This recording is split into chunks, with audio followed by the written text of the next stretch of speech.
artists, I hope you had a wonderful vacation, but now we're getting right back into the swing of things and making amazing artwork.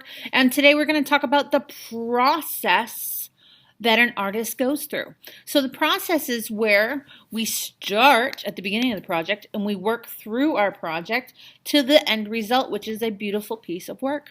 So often that's getting our materials out and sitting down and doing things. If you're painting, you need your painting supplies. If you're drawing, you need your drawing supplies. If you're doing sculpture, you might need things like chisels or ceramics and all sorts of fun stuff.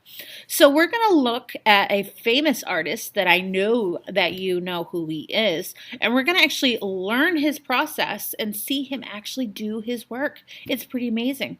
Okay, so we're going to learn who that artist is right now. The Art of Eric Carle. Who is Eric Carle? Eric Carle is an American writer and illustrator of over 70 pieces of children's literature, most famous for his book, The Very Hungry Caterpillar. But what is an illustrator? An illustrator is a professional that creates drawings and other illustrations for books. The images the illustrator adds help to bring the stories alive. Eric Carle creates collages to use for his illustrations in his books. A collage is a piece of art created by combining photos, clippings, or small objects onto a surface. Look at all the beautiful colors and textures he uses in his images. I wonder how he does it. First, Eric Carle makes beautiful painted papers. He does papers in all different colors. He adds different textures like polka dots. He uses tools to scratch into the paint so it gives it a nice textured look.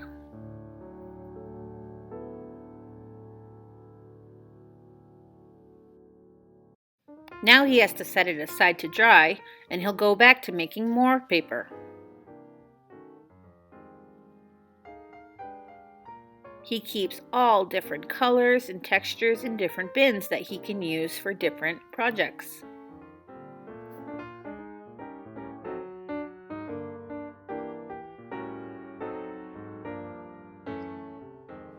Once his papers have dried, he decides what kind of animal he wants to do. He gives it a sketch and then uses those beautiful painted papers to cut and fill in the spaces. And that's how he does his beautiful painted paper collages.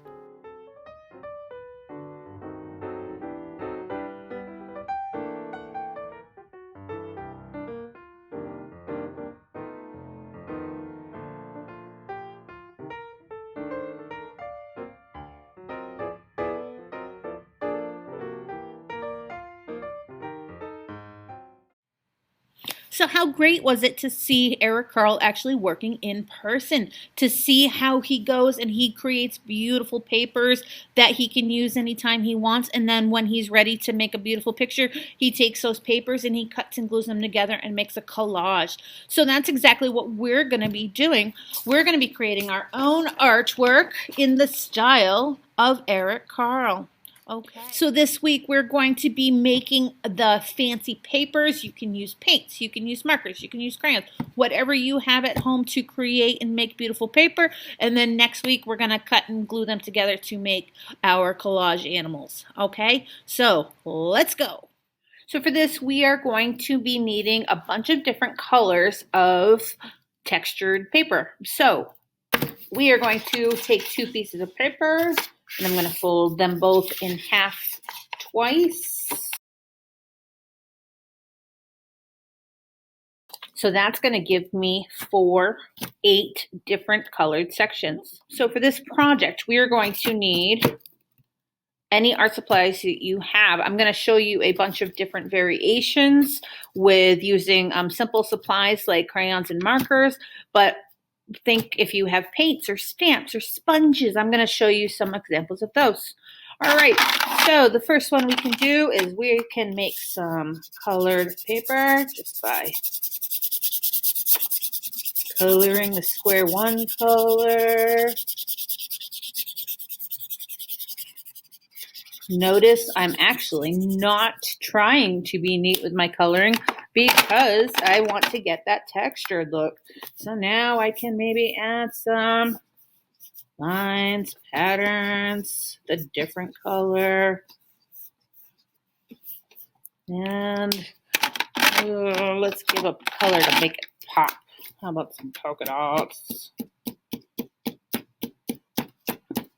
Kind of fun. I haven't created art like this in a long time. All right, so that looks pretty neat to me. I'm moving on. Crayons. Crayons are great for doing different kinds of resist. So what I mean is I have a white crayon, which I know you cannot see, but I might do some swirls or some stripes, give it some patterns. And then remember those markers. If I color over,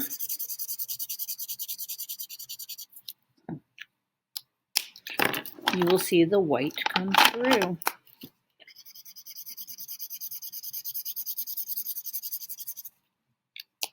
So I'm just going to fill with all warm colors, mix and match.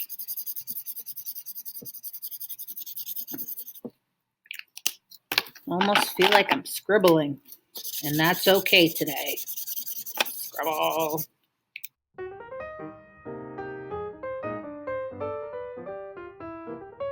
So that's definitely a cool colored paper.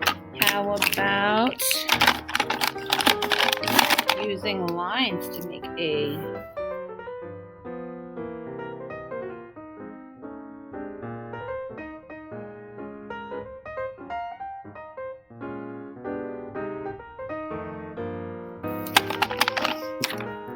Alright, so those are markers and crayons. What if I now add in some paint with my crayons?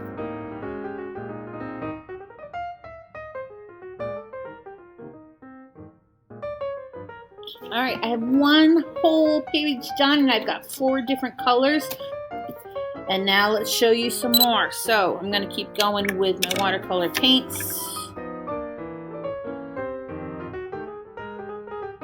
That looks neat. Alright, pushing this aside. I'm bringing out the big guns. I have some tempera paint. You could use acrylic paint. They're like $1 a bottle at Walmart if you have them. If not, just stick with markers and crayons. That's totally fine. Paints are great because you can blend colors. So I'm going to do a little bit of green. Now let's add some texture. I'm going to flip my paintbrush over and use the back end. And let's make some scratches, some swirls, some textures. If I add in some white or black accents and then draw into it, make them stand out. What tools might you have at home? What about a fork? So I can now draw into it. I can make spirals by twisting it. That's going to give you some cool textures.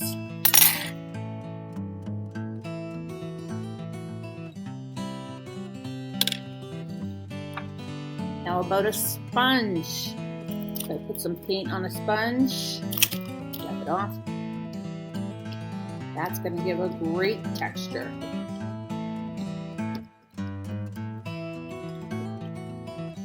Maybe you have stamps at home. This is just a little wooden stamp that I have. Some paint on it. Blot it. Now I can add textures. So between markers and crayons and paints and stamps and sponges, I have 8 different colored paper that I can use for my collage next week. And as always, part of the process, the least fun part, but we still have to do it. That is the cleanup process. So make sure you put your papers aside to dry and clean up your mess. So I hope you enjoyed learning all about the process of Eric Carle and how he makes his beautiful illustrations for his book. Okay, so this is a lot of fun. So with your 2 papers once they are dry. We don't want to lose them because we're going to use them next week. So I suggest taking your artwork book and just sliding them in. And then this will keep them safe until next week. Okay, I am not grading these, but you are free to share them with me if you would like, but you do not have to. Okay, I would just click the turn in button so it shows that it's not missing in your Google Classroom. Okay, so have fun and make some beautiful papers, and I'll see you next time, guys. Bye.